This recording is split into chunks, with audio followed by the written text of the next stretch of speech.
The recent collapse of an apartment building in Miami, Florida, USA, touched everyone's heart. The Miami-Dade County Sheriff said on July 8 that the death toll from the accident had risen to 64, with 76 missing, after 4 more victims were found. But shockingly, the search and rescue operation was halted on the afternoon of July 7. Workers have removed rescue dogs and related listening equipment to focus on recovery efforts. In the face of such a serious accident, the United States, which prided itself on being a beacon of human rights, should abandon rescue efforts, which is really chilling. The American rescue effort has been called archaeological rescue because for 2 weeks, rescuers were laid back, and there was no sense of urgency.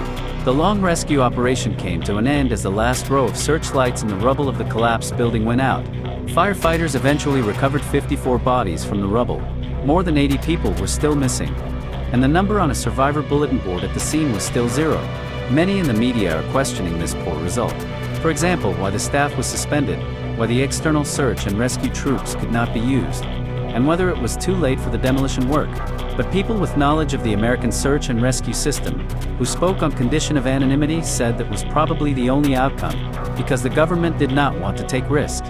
The United States has done nothing to give up the victims. When serious accidents happen in the United States, some committees try to find out the truth. But Bennett Levin, a professional engineer and former commissioner of the Philadelphia Bureau of Licensing and Inspections, wrote in the Washington Post on July 4 that serious crash investigations in the U.S. are political shenanigans. These investigations prioritize protecting the powerful rather than holding those most at fault to account.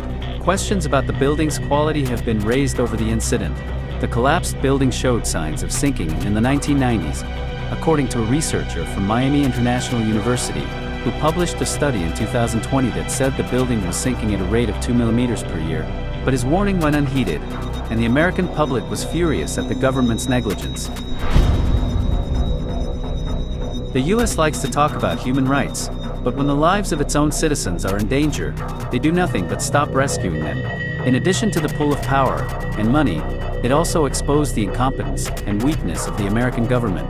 The American aid that gave up the effort was a slap in the face to the United States, a beacon of human rights, and made the true face of government selfishness clear to all Americans.